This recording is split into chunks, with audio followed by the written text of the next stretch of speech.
Hey there everyone, this is Caitlin here and welcome back to Geeky Sunday, Steven Universe, Summer of Steven, week 3, and oh my gosh, this was quite an intense week. By the way, if you do not want any spoilers at all for this week of Steven Universe, I highly advise you do not watch this video at all because I am going to be discussing it like as in-depth as I can because we got a lot of information this week in terms of the plot, in terms of lore, in terms of like what the future's going to bring, and it's so intense. So if you've not seen this week of Steven Universe, don't watch this video. Go and watch it first and then come back if you want. First of all, beginning of the week, Monday night, we had Gem Hunt, which was Pearl, Steven, and Connie going on their first ever mission together. This was Connie's first mission, and it was supposed to be just a simple find the corrupted gem and bubble it mission. That was the intensive purpose. They were in like this kind of like snowy area. Well, I think Connie called it the Great North or something like that, so I'm guessing it's meant to be up near the Antarctic, or maybe it's even meant to be near Canada, potentially. I'm not quite sure. They said the Great North, so we don't really know where that is, so they bumped into one of the monsters. Well, actually, they bumped into two monsters, and the two monsters went their separate ways. So Pearl went after one, Connie and Steve went after the other, and, you know, they were talking about blah, blah, blah, how important it is to be, you know, surviving and being careful out in the wilderness, because they're technically human, well, Connie is, and Steven's half human. So they find footsteps of the monster, but they're, like, interchanging between monster prints and, like, human-like prints. So Steven's like, oh, maybe it's trying to reform itself and, like, you know, become a gem again, and it's struggling because obviously it's corrupted. Maybe I can help it, blah, blah, blah. Turns out, no, the monster isn't trying to turn back to its normal self, it's running away. And the thing it's running away from is Jasper. Now, someone pointed out that by the looks of the pattern of the two gems that we saw, and like their appearance, their cut, their kind of appearance, it looked as if they were also Jaspers slash quartzes themselves. Someone was saying it might be potentially ocean jasper or ocean quartz, or there's also one I think was called Big Jasper, which is more like a kind of dotted variety of jasper, which was the kind of more orangey one. But it's quite interesting, and you know, these, it seems she's going after jaspers. Like these jaspers are clearly corrupted, or these quartzes rather, they're corrupted. She poofs them and she collects them herself, so she's not trying to fuse with these gems by the looks of it. She's collecting them. So, like, you know, she doesn't even fight with Steven or Pearl or Connie. She just takes the corrupted gems, like, their actual gemstones, and leaves. Like, she doesn't even fight them, which is so bizarre considering, you know, normally she's just, like, you know, at first I thought she was quite unhinged. So I thought she would just attack them outright, like she did with Steven when Lapis refused to fuse with her. But, that wasn't it. So obviously it's unnerved Steven because he knows Jasper is, well, she's out of the ocean, she's on the land, she's after corrupted gems for some reason. And going into the next episode, which was Crack the Whip, Garnet and Pearl are obviously that concerned as well, so they're off trying to find her, and Connie and Steven are, you know, they're carrying on their training day because Pearl's meant to train them that day, and Amethyst is like, oh, what good is training if you can't really protect what's going to be on the battlefield, which kind of like sums up her style of fighting, is that she's not really bothered about training. She knows, she lives in the here and now, and so she just takes them off on a fun day throughout Beach City and whatnot. And then out of the ocean comes the corrupted Jasper again, with Jasper riding on its back like some mounted steed. And she reveals that if she can't, like, I don't know if she is trying to get back to Homeworld or whether she's trying to contact. She doesn't seem to be attempting to contact them because, you know, we've seen various whaling stones. She doesn't seem to be wanting to use that. There's clearly still technology on Earth that could probably contact Homeworld, but, you know, she's not using it. But she made the point that she's going to build her own army, and it seems she's determined to build her army out of corrupted gems, which is really bizarre because, you know, going into, like, you know, the thought process behind it, they're like monsters, but she's clearly able to tame them slash command them. So maybe if they recognize a gem that is stronger than them, then they will just like bow down and, like, you know, concede and like obey that gem, which, you know, kind of gives the idea, like, Jasper, even though she's a quartz soldier, she's like a commander in her own right because of how strong she is. So Amethyst like fights Jasper, but Jasper like really gets into her mind saying, oh, you're just like me, you're a quartz soldier, yet you came out so imperfect, you're so small, you're a runt, you're weak, and, you know, that's all you'll ever be. That is defining by you. You don't even have a purpose, and, you know, you're even ruining that. And, you know, Amethyst tries to defend it, saying Rose thought I was perfect, and then Jasper like hits the hammering blow where she's like, Rose had no standards, and then poofs Amethyst, and that's that. And it's so powerful because, see, for the rest of this week, and I'm guessing going into next week, this is going to be bugging Amethyst for like the rest of the like Summer of Steven event, because after that, Steven and Connie fuse and they fight Jasper, riding lion with their sword and the shield combo that we've really wanted to see for so long, and they manage to poof the gem monster again, but Jasper just picks her back up and she's like, oh, I'm going to be back, don't worry, and like just casually backs off into the ocean and disappears. And then Amethyst reforms and she's wearing the white top that we saw in one of the preview images, so that explains that why she was wearing a different outfit. And then when she realizes that Stevonnie was able to defeat Jasper on their own, she starts to question herself, which is really what is like, she's questioning her worth, her value, whether she's actually any good as a quartz, as an amethyst.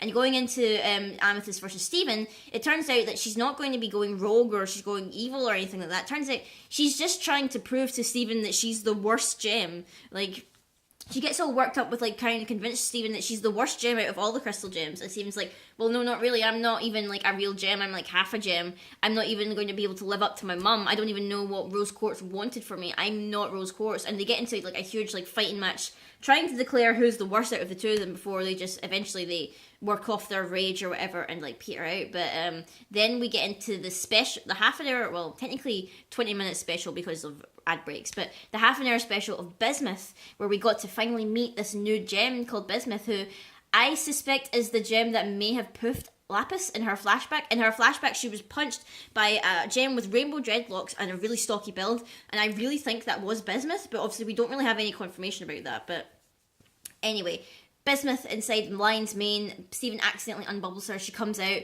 and you know, Steven brings her out of Lion's Mane, and she realizes, you know, here she is. Pearl and Garnet obviously know her because she's an original Crystal Gem. Amethyst doesn't, because Amethyst wasn't there for the Crystal Rebellion War or whatever.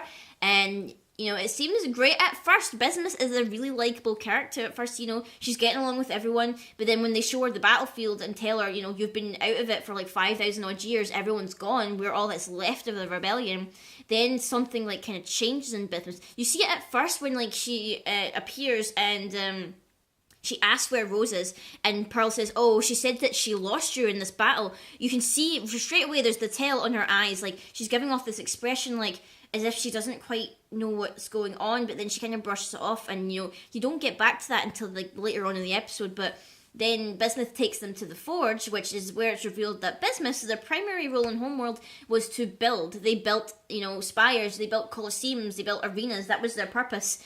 And Bismuth seemed to really have a grudge against Homeworld because of that. It was like she kept talking about the elites, and it made me think about if like gems are created knowing their purpose, then what is the purpose of these so-called elites? Because she's like, oh, I built spires for important thinkers to think. And are there just some gems whose purpose is just to think, to like philosophize or to strategize or even like record their history? Like, is that like, because we've seen like mainly, we've seen gems that are fighters, we've seen gems who are builders.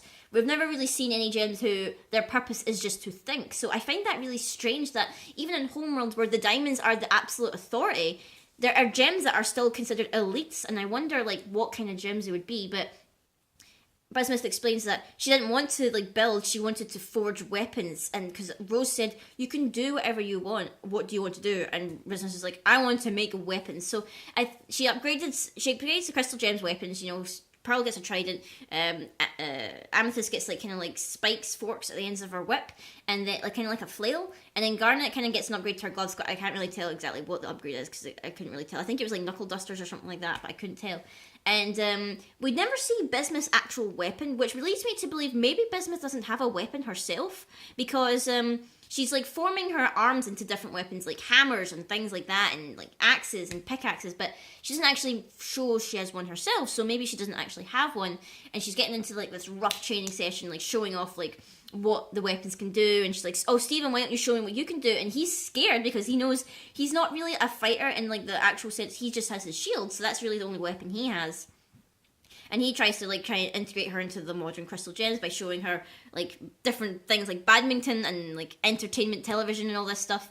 And you know, they're winding down, and Bismuth explains that she says this one line which really is riled up like everyone in the community. She's like, Rose was just another quartz soldier grown on Earth, which like seems to disprove the theory that maybe she's not Pink Diamond. She's not related to Pink Diamond. She was a quartz soldier made on Earth, apparently, according to Bismuth. But then Rose had her secrets, and maybe this isn't actually the truth. Maybe that's just what she told the Crystal Gems in order to rally their cause, whatever, to show, oh, you can be whoever you want. But it turns out maybe she was someone important because she looks so drastically different. But she has got a round gem like Amethyst, who's also a quartz, so that's interesting. And Bismuth takes Stephen to another layer of the forest to show him the ultimate weapon that she was working on for Rose, which is like, it looks like a drill, but it's not really a drill. It's more like a kind of like a pressure stabbing thing. I'm not quite sure what you would call it. She calls it the breaking point, and her emphasis is that it will be able to shatter any gem, any homeworld gem. It may even potentially be able to shatter a diamond. And this is where things take a turn for the worse, because she gets really excited about this. She's clearly enthusiastic about getting her revenge on Homeworld for taking away all her Crystal Gem friends, for thinking that they're better than her just because they're elite or they shine brighter. And when Stephen refuses to use the weapon, something like changes in Bismuth, because then she stops seeing Stephen and she sees Rose again. And it's revealed that she already tried to introduce this weapon to Rose, and Rose said no. And when Bismuth got really angry with her and said, you're not a real leader then if you're not going to take this opportunity to use this weapon that I've created, this will win us the war, and if you're not going to do it, you're a horrible leader, Rose actually poofed Bismuth and bubbled her away and pretended that it never happened, because she didn't, like, apparently, like, the way that people are thinking is she didn't want the Crystal Gems to think badly of Bismuth, because she wanted to actually, like, basically kill other gems, because, like, you know, they were in her way to, like, taking down the diamonds. And eventually, Stephen has to poof Bismuth and bubble her again, which is, it was really touching, because he used Rose's sword, and then she said, you should have just shattered me. And then he's like, I'm not going to do that, and I'm going to tell them what happened to you. I'm going to tell them what's going to happen.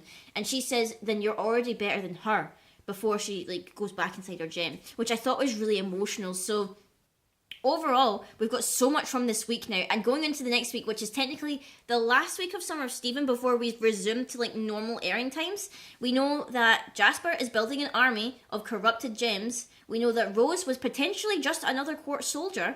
We know that, you know, Bismuth, they built buildings and stuff like that. Potentially there are more elites on Homeworld, not just, like, not to the diamond level, but there are elites, and, you know, they're more important than other gems. And what else? I was wanting to say something else. And potentially that, you know, Rose had many secrets. You know, she might not even have, like, told the truth about everything. Like, it's so bizarre. But going into this last week, I have not looked at absolutely anything. I just know that the first episode will be the two-parter Beta/Earthlings, because that was meant to air on Friday, but it got pushed back. I think maybe Canada or something got Beta early, but they didn't get Earthlings, so I've not seen any of that. I just know that that's going to be the first episode on Monday night, and then going through to it, I know that we've got Earthlings, and I think one of the other episodes is Back to the Moon. But other than that, I can't think of any other episode titles right now off the top of my head. I haven't seen anything. I've been avoiding spoilers as much as I can. I just know, like, the titles, and that's it. So it'll be really interesting to see where we go from now. I mean, there's so much could happen in this last week. We don't even know. It's, like, so insane. So until next time, guys, I will see you all later.